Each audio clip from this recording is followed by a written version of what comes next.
Oi, pessoal! No vídeo de hoje sobre frases que devemos repensar, que são aquelas frases que a gente simplesmente copia e vai repetindo sem refletir muito, eu vou falar sobre o diminuto cisto de Baker.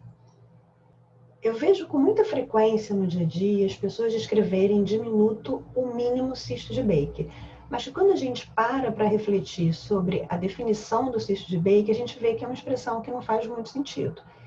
Seria como, por exemplo, a gente descrever essa imagem como se a criança estivesse brincando num diminuto alagamento. Ou então descrevesse essa imagem como a mínima tempestade. São frases que não parecem fazer muito sentido. Então, com o cisto de Baker é a mesma coisa.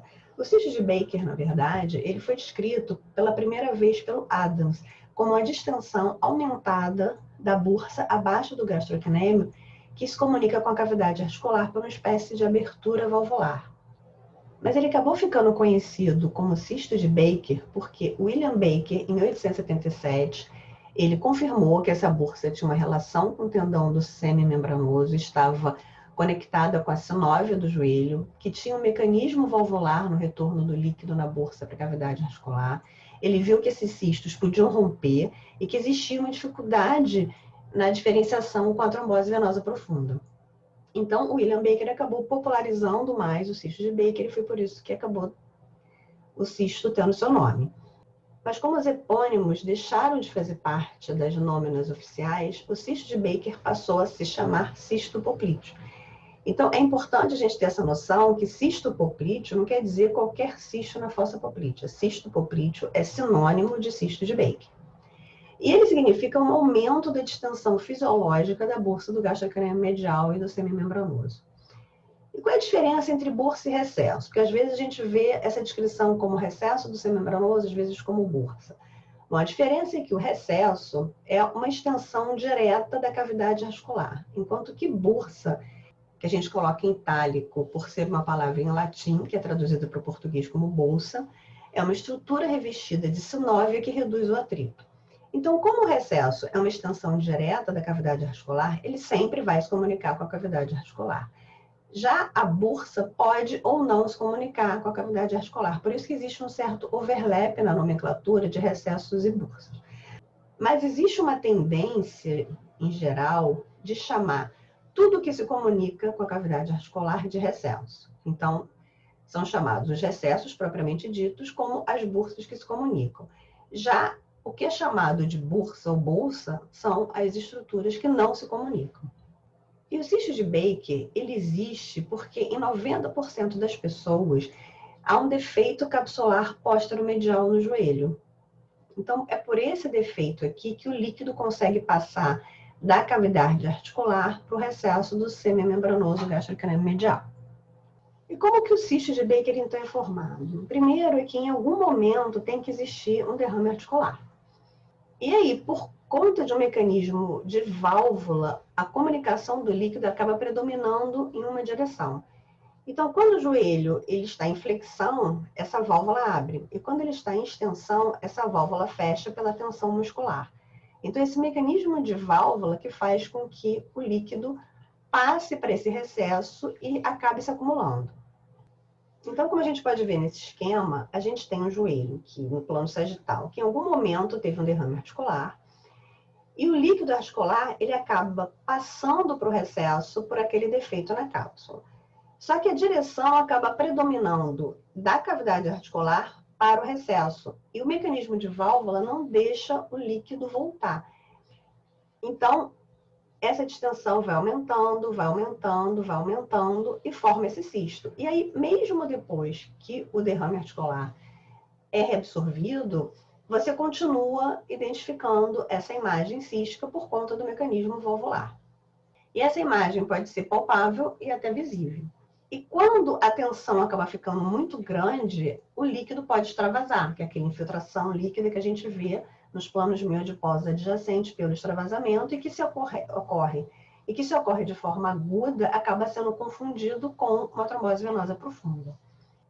Então, esse aqui é um exame de uma arterorressonância do joelho no plano transversal, no plano sagital, mostrando os recessos normais, né, onde a gente vê o líquido articular.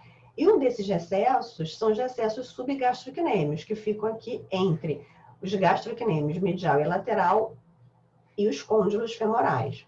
Então, aqui a gente tem o recesso entre o gastrocnêmio medial e o côndilo femoral medial, e esse líquido, ele se estende inferiormente. Então, nesse paciente que tem o cisto de Baker, a gente vê aqui o recesso subgastrocnêmio, a gente vê o defeito na cápsula, que permite essa passagem do líquido que fica acumulado entre o gastrocnêmio medial e o semimembranoso, formando o cisto de Baker. E aqui no plano transversal, mostrando o gastrocnêmio medial, o tendão do semimembranoso e o cisto de Baker, que existe porque tem esse defeito na cápsula posteromedial. O cisto de Baker, ele acomete principalmente o adulto. E é muito prevalente. 10 a 40% das ressonâncias do joelho apresentam cisto de Baker. E as causas mais comuns são os pacientes com artrose, com artrite inflamatória, com lesão meniscal, principalmente medial, e doenças sinoviais em geral, como osteocondromatose, sinovite glandular pigmentada, etc. E essa associação ocorre porque essas condições são condições que costumam cursar com derrame articular crônico ou derrame articular de repetição. O cisto de Baker também é comum nas crianças que têm artrite reumatoide juvenil. E aí é o mesmo raciocínio do adulto. Por ser uma artrite inflamatória que cursa com derrame articular, vai haver uma formação do cisto de Baker. Mas o cisto de Baker também pode acontecer na criança sem nenhuma comorbidade. Ou seja, a criança que não tem histórico de derrame articular. A fisiopatologia é outra, geralmente por trauma local ou atrito. Então, nesse caso, o cisto de Baker, ele não tem relação com o derrame articular. E na literatura ortopédica, o cisto de Baker, ele é visto como um sinal de alerta, porque é muito frequente a associação do cisto de Baker com lesão articular, que está presente em 87 a 98% dos casos. E lesão meniscal está presente em 82% dos pacientes com cisto de Baker. Então, tem livros textos até que descrevem o cisto de Baker como um sinal indireto de lesão meniscal, principalmente lesão do menisco medial. Também tem associação com lesão de cruzado, com lesão condral e com as artrites em geral, inflamatórias ou degenerativas. E nesse artigo de 2003, ele fez um levantamento da prevalência de todas as alterações císticas em pacientes assintomáticos. E ele viu que os cistos na fossa poplítea, nas pessoas assintomáticas, são geralmente menores do que 3 centímetros. Então, esse é mais ou menos um número mágico de quando que a gente começa a considerar que aquela distensão ela é um cisto de Baker, que não é uma distensão fisiológica, e quando que essa distensão pode ser uma distensão fisiológica que ocorre apenas pela comunicação normal com a cavidade articular. Então, o cisto de Baker, ele tem essa imagem. É uma formação cística em um paciente que geralmente tem algum desarranjo intraarticular e que em algum momento teve um derrame articular, que é completamente diferente de uma discreta distensão do recesso, que é normal, porque existe essa comunicação. Então, isso aqui não é um diminuto cisto de Baker. Muito menos isso aqui, que a gente vê que é uma lâmina líquida, também fisiológica, porque o paciente tem líquido articular. É uma lâmina líquida para reduzir o atrito. Bom, gente, então, o recado desse vídeo é não confundir o líquido fisiológico do recesso do gastrocnêmio medial semimembranoso, que é uma alteração sem significado clínico, com o cisto de Baker propriamente dito, que é uma distensão aumentada e anormal e que geralmente vai ter mais do que 3 centímetros. Era isso e até o próximo vídeo.